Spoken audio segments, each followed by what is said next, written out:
Shalom, Shalom Aleihim, Bishem, Yeshua HaMashiach. Salam damai sejahtera di dalam nama Tuhan Yesus Kristus untuk kita semua. Sebelum mulai, saya tadi melihat worship leadernya tadi. Tadi ada dua laki ya, satu Victor, satunya siapa? Jos. Boleh tanya, dulu pernah pelayanan di Betani Pemuda Sier? Berarti memori saya tidak salah. Saya pernah sekali dulu datang melayani di Pemuda Sier, sudah lama banget itu. Sekali toh, tapi memorinya lengket saudara ya, karena waktu ibadah, anak-anaknya semangat, lompat-lompat ibadahnya berapi-api. Dan saya ingat salah satu worship leadernya adalah George ini. Tetap semangat melayani Tuhan, haleluya. Tahun berapa itu ya? Ya, oke. Bipro bulan ini memiliki satu tema besar yaitu kehidupan yang berbuah. Kita semua di sini pasti sudah tahu bahwa untuk bisa berbuah dibutuhkan pohon yang baik. Dan untuk pohon ini bisa bertumbuh dengan baik itu semua berasal dari benih yang ditaburkan di tanah yang baik. Malam hari ini kita akan berbicara tentang apa kata firman Tuhan tentang tanah yang baik. Oke, ayo kita buka di dalam Lukas 8. Lukas 8, mulai dari ayatnya yang keempat, di situ peringkupnya adalah perumpamaan tentang seorang penabur. Ya, oke, kita tidak baca dari atas, saya ceritakan sedikit. Suatu ketika ada orang banyak datang berkerumun di sekitar Tuhan Yesus. Dan kemudian Tuhan Yesus mengajarkan kepada mereka dalam bentuk perumpamaan. Yaitu adalah ayat yang nanti kita baca ini. Tuhan katakan begini. Suatu ketika ada seorang penabur keluar untuk menaburkan benih. Ada yang jatuh di tanah, ada yang jatuh di pinggir jalan. Ada yang jatuh di tanah yang berbatu. Ada yang jatuh di tanah yang bersemak duri. Dan sebagian lagi jatuh di tanah yang baik. Nah, perumpamaan ini cukup menggelitik saya ketika saya pertama kali, awal-awal saya mulai belajar Alkitab saudara. Karena saya berpikir gini, logika saya ya. Sudah tahu itu tanah berbatu, di situ kita sudah mengerti itu tanah yang bersemak duri, ngapain benih ditabur di situ? Apalagi di pinggir jalan, yang sudah pasti kalau benih itu ditabur di situ tidak akan bisa tumbuh. Lah ngapain tetap ditaburkan di situ? Nah, kemudian lama begitu saya akhirnya mengerti bahwa kejadian di mana benih jatuh di 3 jenis tanah itu, plus tanah yang baik, itu semua dilakukan dalam sebuah waktu yang sama, situasi yang sama, lokasi yang sama, momen yang sama. Jadi penabur itu menabur pasti dia melihat tanah yang baik. Dan ketika dia melihat tanah yang baik, dia menaburkan benih itu, ternyata ada aja benih yang nyasar. Di 3 tempat yang tadi kita sebutkan di awal. Nah, kemudian murid-muridnya datang sama Tuhan dan muridnya berkata begini, Tuhan, apa maksud perumpamaanmu itu? Dan kemudian Tuhan menjawabnya. Nah ini kita mulai baca dari ayatnya yang ke 12, Lukas 8 ayatnya yang ke-12. Kita baca ayat per ayat. Lukas 8 ayat yang ke-12, yang jatuh di pinggir jalan itu ialah orang yang telah mendengar firman. Kemudian datanglah iblis lalu mengambil firman itu dari dalam hati mereka, supaya mereka jangan percaya dan diselamatkan. Saya punya seorang teman kantor dulu saudara. Satu ruangan, mejanya pas di sebelah meja saya. Saya dan dia bekerja di kantor itu selama 2 tahun. Jadi saya sudah paham kira-kira sifatnya bagaimana, orangnya seperti apa. Kemudian suatu hari dia bertanya kepada saya, kamu kira-kira tahu enggak kenapa aku ini enggak suka gereja, enggak suka masuk gereja? Saya bilang saya nggak tahu. Karena bagi teman saya ini, dia ngomong begini, karena bagi saya, ajaran di gereja itu seringkali tidak masuk akal. Saya menanti dia meneruskan perkataannya. Coba ya, coba perhatikan. Ada orang yang berdosa banget. Misalkan pembunuh ya, dia membunuh orang. Kemudian dia datang, minta ampun sama Tuhan, dosanya diampuni enggak? Saya bilang, diampuni. Nah itu dia. Kok enak dosanya langsung diampuni. Loh, saya lupa. Saya menjawab dia tuh bagaimana. Yang pasti saya ingat responnya, apapun yang saya katakan itu mental. Jadi dia menganggap bahwa setiap perkataan firman Tuhan yang diajarkan di gereja, entah itu gereja Kristen atau gereja Katolik, itu adalah ajaran yang terlalu tidak masuk akal. Terlalu muluk. Karena teman saya ini juga beragama yang lain, saudara ya. Nah, jadinya ketika dia diajak sama beberapa atasannya dia, ayo ikut PD di perusahaan itu. Dia seringkali tidak mau. Akhirnya mungkin karena dia sungkan ya, suatu kali dia datang ke PD itu. Kemudian setelah berapa hari kemudian dia ketemu sama saya, dia cerita, aku barusan datang ke PD-nya hari itu. Wah terus gimana? Tetap tidak masuk akal ajarannya. Terlalu muluk ya. Oh ya sudah. Ya. Saya pernah ketemu lagi satu orang saudara ya. Saya tahu orang ini suka gonta-ganti mobil. Suatu saat dia datang bawa mobil baru. Saya kan datang nyapa dia, mobil baru ya? Nah kebetulan mobil dia warna hitam. Kok enggak beli yang warna putih? Dia balas tanya sama saya, loh emang kenapa kalau aku beli hitam? Enggak, soalnya kalau yang tipe begini, kalau warna putih, garis-garis detail eksterior mobil itu nampak jelas. Lebih manis saya bilang begitu. Dia jawab saya begini, kamu kan sering ke rumahku. Kamu pernah lihat enggak yang rumah yang di seberang itu? Itu mobilnya banyak, putih semua. Orang Kristen itu, tapi kelakuannya busuk juga katanya. Makanya itu saya tidak pernah mau beli mobil warna putih. Karena saya tahu saya ini bukan orang suci. Saya enggak mau jadi munafik. Untung mobil saya waktu itu warnanya abu-abu. Yang warna putih pasti mikir, kok bisa ya disangkut pautkan dengan warna mobil itu loh ya. Ya ini, saya ketemu orang ini. Tapi di lain waktu dia cerita lagi sama saya. Saya tahu bahwa yang kedua ini, orang kedua ini, dia bukan tidak suka masuk gereja. Tapi dia anti Kristen, saudara ya. Suatu saat dia ngomong sama saya begini. Aku ini meskipun benci sama Kristen ya. Tapi aku ini berapa kali loh berusaha mendengarkan khotbah pendeta A di YouTube. Terus, ya kan saya kan agak semangat ya. Tapi berkali-kali aku dengar tetap jauh lebih baik khotbahnya si B yang ada dari agama lain. Waduh, lemes lagi saudara ya. Kenapa? Karena itu ajarannya, itu betul-betul mengajarkan bagaimana kita ini bisa menjadi pribadi yang lebih baik. Tetapi khotbahnya si pendeta A ini terlalu terlalu melangit gitu loh ya. Belum lagi kamu enggak tahu itu pemberitaannya di waktu itu di medsos. Jam tangannya harganya berapa? Kelakuannya berapa? Saya nggak bisa jawab saudara ya. Coba-coba senyum aja. Ya. Keluarganya pernah sekali ketahuan bawa Alkitab. Waktu itu belum Alkitab yang handphone ini saudara, masih buku. Ketahuan langsung diambil, disobek saudara. Disobek semua. Dan anggota keluarganya itu disuruh keluar dari rumah. Pergi, jangan tinggal di rumah ini lagi. Saking anti-Kristen. Nah, teman saya yang pertama tidak suka dengan gereja karena dia merasa ajarannya terlalu muluk, saudara ya. Terlalu gampang.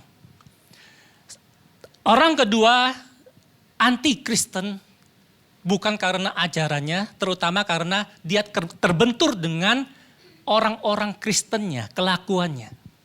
Jadi ketika ada kesempatan mendengarkan perkara-perkara rohani, mereka langsung pasang tembok. Setiap firman yang terdengar masuk dari telinga kanan, keluar dari telinga kanan. Mental saudara ya. Karena apa? Mereka mengeraskan hatinya.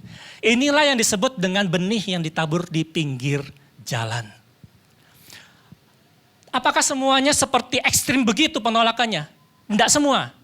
Ada juga orang anak-anak Tuhan yang setia, yang taat, tetapi sensitif terhadap beberapa hal tema dalam khotbah. Misal, kalau ada seseorang yang punya kepahitan yang dalam, dia benci banget dengan seseorang, ketika dia datang ke ibadah, khotbahnya hamba Tuhan tentang pengampunan, saya percaya dia pasti akan langsung pasang tembok. Enggak, dia akan mengeraskan hatinya. Ada juga orang-orang yang sensitif terhadap persembahan. Begitu khotbah tentang persembahan, ini bukan untuk aku. No way. Ada orang yang sensitif tentang berkat. Jadi ketika khotbahnya itu sama sekali tidak dianggap, saudara ya. Ini adalah benih yang ditabur di pinggir jalan. Ayat selanjutnya, Lukas 8 ayatnya yang ke-13. Yang jatuh di tanah yang berbatu-batu itu, ialah orang yang setelah mendengar firman itu, menerimanya dengan gembira, tetapi mereka itu tidak berakar. Mereka percaya sebentar saja dan dalam masa pencobaan mereka murtad. Siapakah orang-orang yang disebut sebagai tanah yang berbatu-batu ini? Orang yang merasa mendengar firman Tuhan dan menyimpan dalam hati, seminggu sekali cukup pada saat ke gereja. Khusus untuk Bipro tidak seminggu sekali, minimal 2 kali seminggu. Karena Anda hari ini datang, besok Anda ibadah umum. Nah, cukup, firmannya sudah cukup. Karena dengar firmannya jarang, firman memang bertumbuh, Anda percaya? Bertumbuh. Tetapi di dalam cerita Injil yang lain, Matius yang menceritakan tentang perumpamaan yang sama dikatakan, besoknya waktu panas terik matahari itu menyinari, benih yang barusan tumbuh langsung mati. Karena apa? Di Lukas 8 dikatakan, sebentar, di ayatnya yang ke-6. Sebagian jatuh, ini masih dalam bentuk perumpamaan. Sebagian jatuh di tanah yang berbatu-batu, dan setelah tumbuh, ia menjadi kering karena tidak mendapat air. Lah gimana mau dapat air? Disiram airnya seminggu sekali, saudara ya. Atau 2 kali seminggu. Dengar firman, jangan pernah membatasi pendengaran firman Tuhan. Cukup, 2 kali seminggu cukup, 3 kali seminggu cukup. Tidak. Tapi dengar firman sebanyak mungkin yang Anda bisa lakukan. Di kantor, dimanapun Anda berada, dengarkan firman terus dan simpan dalam hati. Tidak pernah puas, jangan pernah merasa puas, jangan pernah merasa cukup. Terus lapar akan firman Tuhan. Kalau orang yang membatasi, cukup segini, tak cukup, tidak mau tambah lagi. Itulah adalah yang disebut dengan benih yang ditabur di pinggir jalan. Di dalam Matius 13, perumpamaan yang sama disebutkan tidak hanya tidak mendapat air, tetapi karena tanahnya tipis.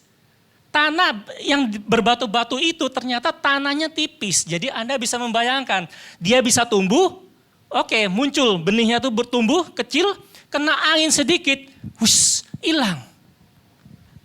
Itu adalah orang yang disebutkan sebagai benih yang ditaburkan di tanah yang berbatu. Perumpamaan yang ketiga, tanah yang bersemak duri. Bayangan saya punya bayangan ya, itu tanah yang baik, terus ada semak durinya tuh. Semak duri kan pasti gede-gede ya. Tetapi di dalam Lukas apa Matius ya? Di dalam Matius, saudara, boleh tolong dibukakan Matius 13. Di dalam Matius lebih jelas untuk perumpamaan yang ketiga ini. Ayatnya yang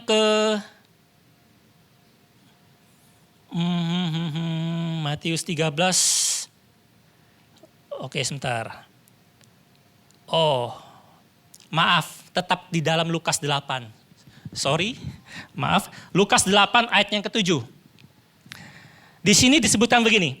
Sebagian lagi jatuh di tengah semak duri, dan semak itu tumbuh bersama-sama dan menghimpitnya sampai mati. Perhatikan kata tumbuh bersama-sama. Berarti bayangan saya keliru. Berarti semak duri yang ada di dalam tanah yang baik itu paling tidak itu bertumbuh tapi masih kecil. Atau dia masih berupa benih juga. Jadi ketika benih itu ditaburkan dan ada yang nyasar ke situ, benih yang ditaburkan dan benih semak duri tumbuh bersama-sama. Nah, masalahnya pertumbuhan semak duri ini lebih kencang daripada benih yang ditaburkan oleh penabur. Akibatnya semak duri menjadi lebih besar dan kemudian menghimpit pertumbuhan benih yang ditaburkan. Oke, benih yang ditaburkan tetap bisa mungkin bertumbuh. Tetapi semak berduri bisa mengambil nutrisi daripada benih yang bertumbuh. Sehingga dia bisa menghasilkan buah. Tetapi buahnya tidak enak. Nah, semak duri apa saudara? Alkitab di dalam Lukas 8, ayo kita baca ayat selanjutnya. Lukas 8 ayatnya yang ke-14. Lukas 8 ayatnya yang ke-14. Yang jatuh dalam semak duri ialah orang-orang yang telah mendengar firman itu dan dalam pertumbuhan, berarti sempat bertumbuh. Dalam pertumbuhan selanjutnya mereka terhimpit oleh kekhawatiran dan kekayaan dan kenikmatan hidup sehingga mereka tidak menghasilkan buah yang matang. Saya dan saudara, mari kita berhitung. Dalam sehari ada 24 jam. Berapa waktu yang kita pakai untuk kita mengisi firman dalam hidup kita dalam satu hari? Saya ambil contoh, Anda bangun pagi, mungkin Anda berdoa, renungan, saya ambil 1 jam. Hari Sabtu Anda ibadah Bipro 2 jam, jadi total 3 jam. Ya, okay? Karena Anda juga mendengar firman lewat setiap kalimat yang dinyanyikan dalam setiap pujian dan penyembahan. Kemudian pulang, Anda mau tidur, Anda menyempatkan diri untuk baca firman lagi, merenungkan, ambil waktu 1 jam, 4 jam. Ditambah waktu normal tidur, waktu normal. Berapa jam? 8 jam, berarti total 12 jam. Pertanyaan saya, 12 jam yang sisanya itu diisi oleh apa? Sedangkan kekhawatiran itu mengelilingi kita, mengancam kita itu 24 jam sehari. Sehingga ketika seseorang membiarkan dirinya ini dikuasai oleh kekhawatiran itu masuk terus. Kita ini bisa khawatir dari perkara A sampai Z. Dari perkara yang penting sampai yang gak penting blas. Perkara yang menjadi kebutuhan kita sampai dengan yang tidak kita butuhkan. Itu bisa kita khawatirkan. Dalam satu hal kekhawatiran, kita pun bisa memikirkan sepanjang hari. Jadi kita secara logika kita bisa berpikir, dalam satu hari, berapa banyak waktu yang kita pakai untuk kita mengisi hidup kita dengan firman, dibandingkan dengan kita mengisi hidup kita dengan segala kekhawatiran. Banyak mana? Saya bisa katakan, pada umumnya lebih banyak kekhawatiran yang masuk, yang kita pikirkan, yang kita isi dalam hidup ini. Dan akhirnya khawatir, padahal Tuhan kan katakan dalam firman-Nya, serahkanlah segala kekhawatiranmu kepada Dia, sebab Dialah yang memelihara kita semua. Khawatir, lihatlah. Orang yang selalu khawatir itu sudah jelas pasti pertumbuhan benih firman itu tidak akan bisa baik. Itu pasti. Dia menghambat pertumbuhan iman, bahkan dia bisa mematikan benih iman itu, benih firman itu juga. Atau dia membiarkan engkau bertumbuh tapi buahmu tidak matang. Nah, ternyata firman Tuhan yang tadi kita baca juga menjabarkan ada satu lagi yang ternyata yang mempunyai dampak sama seperti kekhawatiran dalam hidup kita. Tapi punya rasa yang berbeda, yang namanya kekayaan dan kenikmatan hidup. Kalau kekhawatiran auranya negatif. Kekayaan dan kenikmatan hidup itu auranya positif, saudara ya. Kekhawatiran, kita lemes saudara ya, nggak ada semangat, khawatir gitu ya menghadapi khawatir. Coba menghadapi kekayaan dan kenikmatan hidup, apa enggak pelong kita saudara? Lega kita, merasa aman, merasa tenang, ya aman. Karena ada harta, ada kekayaan, dan ada kenikmatan hidup. Rasanya beda, tapi dampaknya sama. Kekayaan dan kenikmatan hidup. Kalau itu masuk ke dalam hidup kita dan menguasai kita lebih banyak daripada firman, itu bisa membuat saya dan saudara, benih iman yang ditabur di sini, benih firman itu juga, itu terhambat pertumbuhannya dan pada akhirnya mati. Dan saya bersyukur di Bipro ini, kalau saya tidak salah ingat, tahun ini sudah pernah 2 kali tema khotbahnya tentang harta atau kekayaan. Saya pernah lihat di IG, Pak Ponco pernah berkhotbah tentang hati-hati dengan mamon, rasa cinta akan uang. Saya bulan Maret di tempat ini juga menyampaikan firman tentang di mana hartamu berada, disitulah hatimu berada. Orang yang sudah pernah merasakan nikmatnya kekayaan dan kenikmatan hidup, itu pasti lama-lama dia akan mendorong kekayaan, harta, dan kenikmatan hidup ini semakin naik posisinya dalam hidup kita. Dia akan terus mendorong naik sampai pada akhirnya kita mendorong kekayaan, harta, dan kenikmatan hidup itu hampir sejajar dengan Kristus dalam hidup kita. Kita tidak pernah menurunkan Kristus sebagai nomor 1 dalam hidup kita. Kita hanya menaikkan harta, kekayaan, dan kenikmatan hidup itu hampir sejajar dengan Tuhan. Tuhan bukan tetap nomor 1, tapi bukan lagi satu-satunya. Dia 1A, 1B-nya siapa? Harta, kekayaan, kenikmatan hidup. Jadi waspada, semak duri. Itu tidak hanya berbicara engkau hidup penuh kekhawatiran. Tetapi semak duri dalam perumpamaan yang Tuhan Yesus ajarkan juga berbicara tentang kalau engkau selalu mengandalkan kekayaan, engkau selalu mengandalkan kenikmatan hidup dan membiarkan kekayaan dan kenikmatan hidup mengendalikan hidup kita. Akibatnya sama. Benih firman itu bisa mati. Atau Anda bisa berbuah, tetapi buahmu tidak matang. Tidak akan ada yang mau. Nah, itu 3 tanah yang tadi. Yang kurang ideal untuk di mana benih firman tumbuh. Lalu bagaimana tentang benih yang ditaburkan di tanah yang baik? Apa kata firman Tuhan tentang tanah yang baik ini? Jangan mikir tentang banyak step. Oh, langkah pertama, 2, 3, enggak. Tuhan mengajarkan simpel di dalam Lukas 4 ini. Lukas 8. Kita baca ayat yang terakhir. Ayatnya yang ke-15. Lukas 8 ayat yang ke-15. Yang jatuh di tanah yang baik itu ialah orang yang setelah mendengar firman itu, menyimpannya dalam hati yang baik dan mengeluarkan buah dalam ketekunan.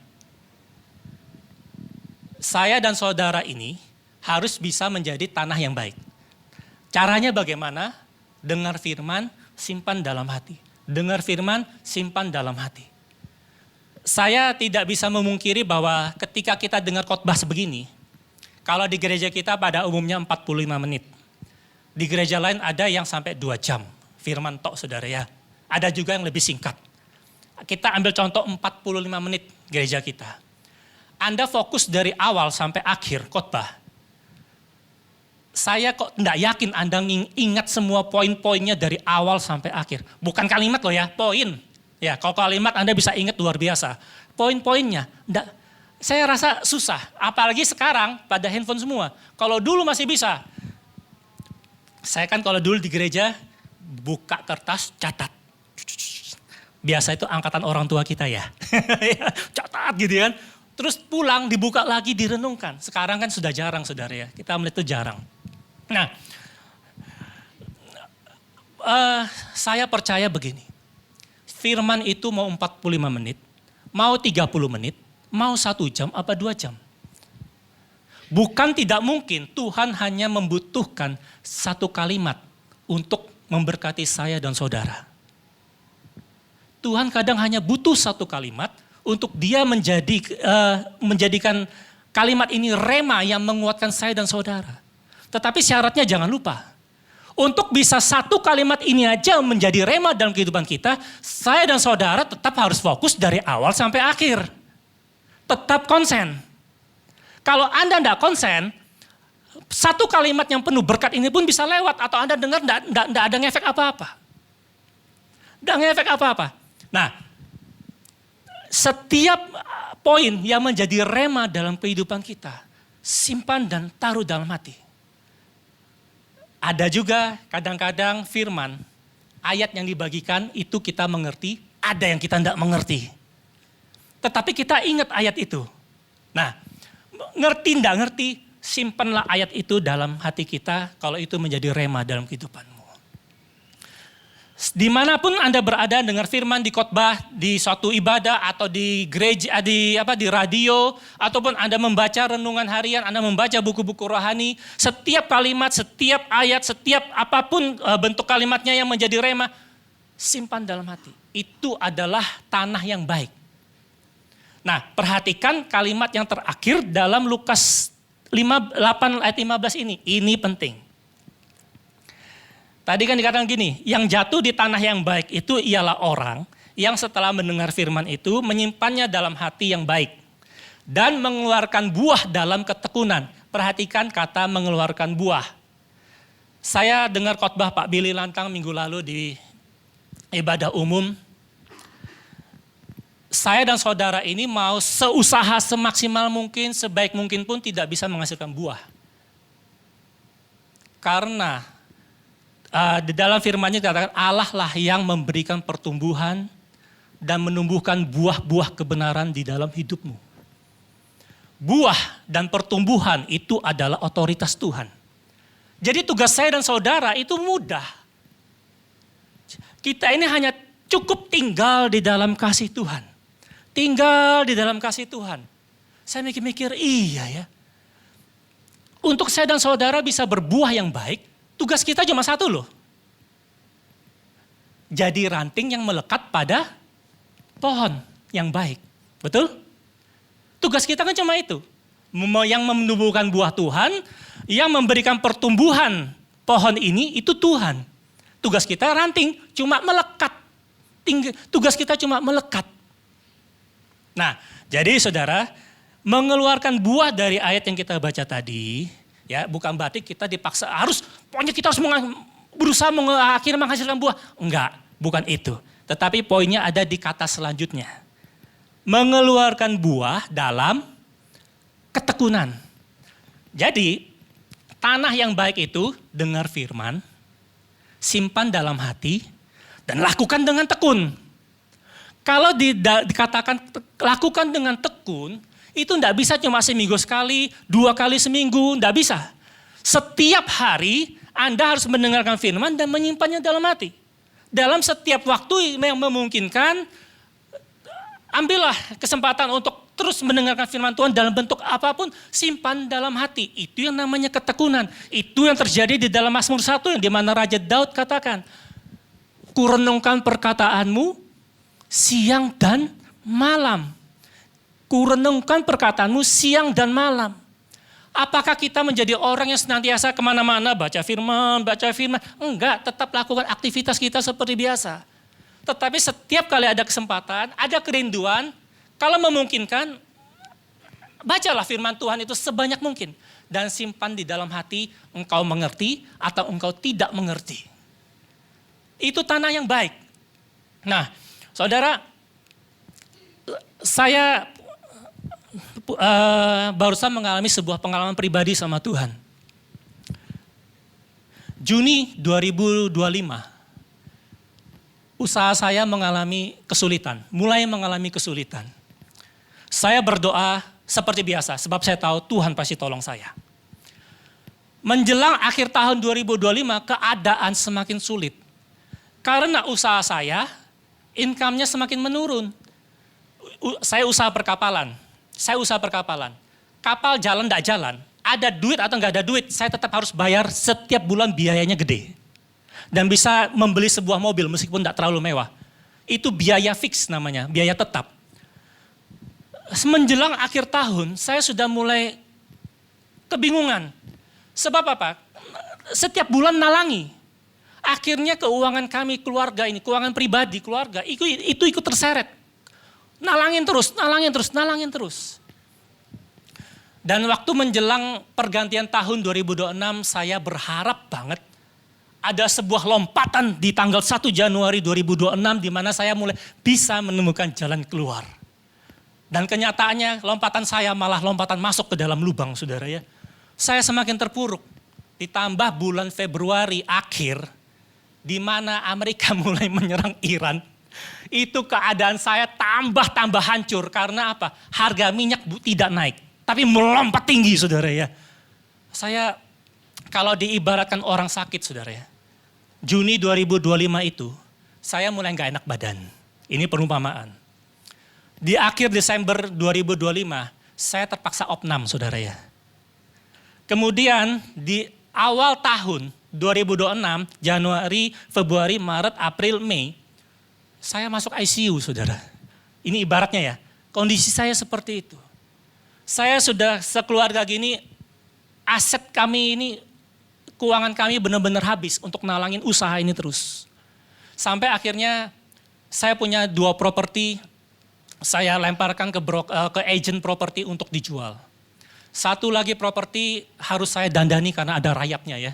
Saya dandani dulu untuk kemudian rencananya mau saya jual juga.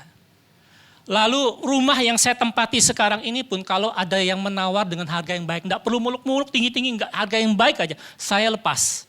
Perkara saya tinggal di mana nanti, urusan nanti. Karena apa? Saya sudah enggak punya. Istilahnya tuh tabungan uang tunai itu sudah hampir enggak punya. Tapi masih tetap harus nalangin setiap bulan. Cekot, saudara ya. Nah, kenapa saya di tahun 2026 saya bisa masuk ICU? Selain harga minyak tiba-tiba melonjak tinggi, itu penawaran yang datang kepada saya itu benar-benar nggak masuk akal. Penawaran ada yang merupakan proyek rugi. Kalau proyek rugi ngapain saya ambil? Rugi di sini bukan berarti labanya semakin kecil, bukan. Dapat 1.000 keluar biaya 1.200. Benar-benar rugi 200 saya kalau saya ambil. Jadi saya betul-betul enggak ada income. Dan saya tetap harus mode bertahan. Itu yang membuat saya masuk ICU, saudara ya. Ibaratnya. Nah, yang saya mau saksikan kepada Anda. Saya mulai berdoa dan selalu berdoa. Di akhir tahun 2025, saya mulai meragukan doa saya, saudara ya. Karena doa saya sudah terasa seperti hafalan setiap hari. Saya doa yang menjadi masalah adalah Tuhan kenapa kok belum ada jalan keluar? Kok belum ada jawaban? Sedangkan keadaan tambah terpuruk. Dalam keadaan saya tertekan begitu, muncul sebuah ayat dari dalam hati saya. Matius 21 ayatnya yang ke-22. Ayo, ada yang tahu ayat itu? Apa saja yang kamu minta di dalam doa kepada Tuhan dengan penuh kepercayaan, maka engkau akan menerimanya. Ayat yang simple, tapi ketika itu diingatkan oleh hati saya muncul, itu seperti menghapus kekhawatiran saya. Udah kuat lagi, saudara ya. Yes Tuhan, aku mau belajar lebih percaya lagi. Januari, Februari, Maret, April, Mei 2026. Saya mulai ragu lagi akan doa saya. Serius, saya ragu sama doa saya. Saya bilang begini, Tuhan, ini ada yang salah sama doa saya. Atau akunya yang salah, Tuhan. Kenapa kok belum ada jalan keluar? Di depan saya, bukan di depan lagi, di sekitar saya, itu ancaman kebangkrutan itu sudah tinggal dekat sama saya. Dan kalau saya bangkrut, seluruh keluarga besar saya bangkrut semua, saudara. Jadi saya menanggung beban yang begitu berat. Saya bilang, Tuhan, apa yang salah sama saya? Waktu tertekan begitu, hati saya memunculkan sebuah ayat lagi. Bertekunlah dalam doa. Itu ada di dalam Roma 12 ayat yang ke-12. Di mana ayat lengkapnya dituliskan begini. Bersukacitalah dalam pengharapan, sabarlah dalam kesesakan, dan bertekunlah dalam doa.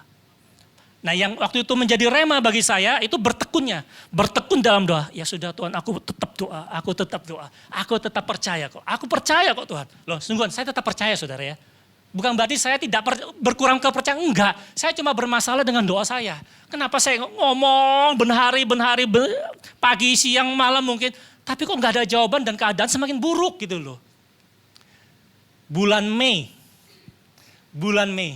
saya di posisi saya sudah malas doa, saudara ya. Sudah kehilangan rasa dalam doa saya. Tetap mau berdoa, tapi sudah kehilangan rasa. Sudahlah doa tetap seperti itu, doa saya tiap hari begitu.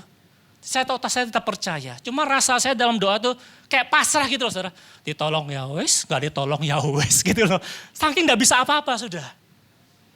Muncul satu ayat dari dalam hati saya. 1 Tesalonika 5 ayat 17. Salah satu ayat terpendek dalam Alkitab. Ada yang tahu? Tetaplah berdoa.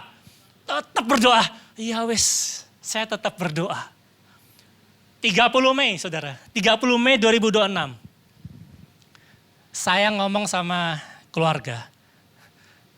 Tolong kasih tahu para kru kapal. Bulan ini enggak bisa gajian.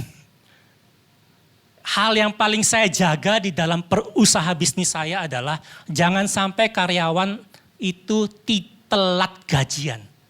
Selalu on time. Ya. Kayaknya banyak yang bisik-bisik deh, kok enggak kayak bos saya ya gitu ya. Nah, enggak, itu karena saya kan usaha kapal, kru kapal. Kru kapal itu di laut itu tiap hari loh, mereka bertarung nyawa hanya untuk menghasilkan pendapatan bagi usaha kami. Ya, jadi saya layak untuk mengutamakan mereka. Saya boleh berhutang, saya enggak pernah hutang dalam bisnis saya kecuali hutang bank. Akhirnya saya sampai berhutang-hutang. Usaha saya hutang-hutang. Dan kemudian di Mei, 30 Mei saya betul-betul sudah tidak punya uang untuk bayar gaji karyawan saya. Para kru itu. Tidak ada. Uang keluarga semua habis. Kakak saya sampai menjual emasnya semua saudara ya. Hanya untuk menalangin tiap bulan usaha saya. Saya pasrah sudah. Gimana mau setahun lebih doa tidak ada jawabannya kan. Saya pasrah tapi saya tetap percaya. Kemudian 31 Mei. Datang lagi sebuah penawaran yang adalah proyek rugi. Rugi. Mau saya tolak tapi tiba-tiba muncul ilham. Kok ilham? Ide. Ilham kan dari Tuhan ya. Ini ide, karena saya nggak tahu itu dari Tuhan apa enggak. Yang saya butuhkan sekarang uang untuk menggaji para kru. Saya bilang gini, oke lah. Saya mau ambil proyek rugi ini. Dengan catatan, kami ini bisa menego orang yang mensuplai BBM. Boleh ngutang apa enggak? Kalau boleh utang, jadi uang yang nanti kami terima itu akan kami pakai untuk bayar gaji dulu. Ini adalah proyek rugi. Proyek rugi, saya ambil. 31 Mei. Kemudian kapal saya kan melayani rute yang saya terima ini. Di tengah-tengah perjalanan, kami ditelepon oleh orang yang menawarkan proyek ini kepada saya. Waktu sebentar lagi, saya harus bercerita agak detail supaya Anda tahu apa yang Tuhan kerjakan dalam hidup saya. Ada sebuah kapal bermuatan batu bara 20.000 ton.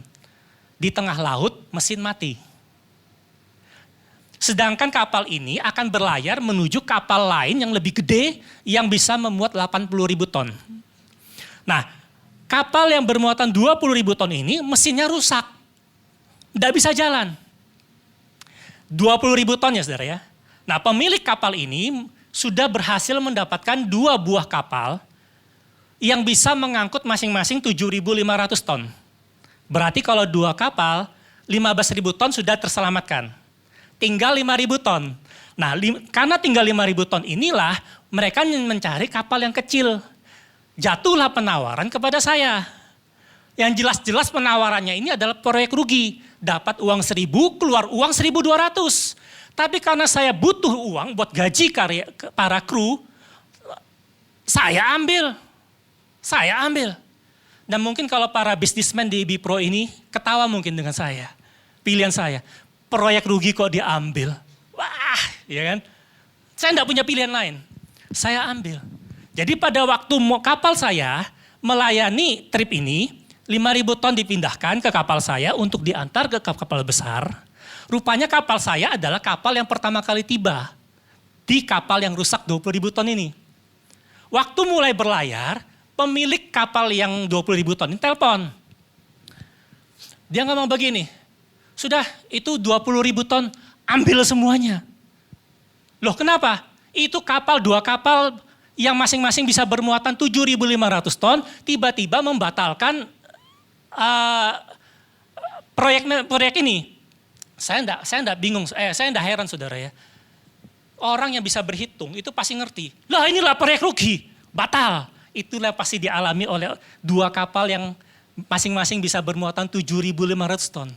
Akhirnya kapal saya yang hanya bisa muat 5.000 ton, itu akhirnya yang hanya ditawarkan 5.000 ton proyek rugi, saya disuruh ngambil 20.000 ton total, sehingga dalam sekejap proyek rugi dirubah Tuhan menjadi proyek laba.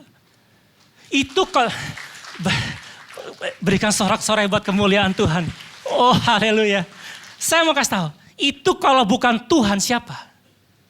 Pertama itu adalah proyek rugi. Kedua, saya nekat ambil proyek rugi hanya untuk tujuan menggaji para kru saya. Padahal saat sudah jalan, tiba-tiba 2 kapal ini, saya percaya bukan karena mereka yang menghitung rugi gak jadi. Saya percaya itu Tuhan turut campur tangan. Tuhan menawarkan proyek yang lebih bagus bagi 2 kapal itu. Sehingga akhirnya 20.000 ton ini akhirnya saya ambil semua. Haleluya, haleluya, haleluya. Saya waktu itu saudara ya, waktu itu saya cuma diam begini. Saya cuma mau nangis, itu bukan nangis ya, cuma gimana ya, saya merasa ada satu, saya merasa seperti di prank Tuhan saudara. Saya cuma ngomong, Tuhan, aku tidak pernah terbiasa melihat perbuatanmu yang ajaib. Selalu ada aja pertolonganmu yang di luar akal manusia. Tapi itu semua terjadi karena saya sudah melewati yang namanya pergumulan dalam doa.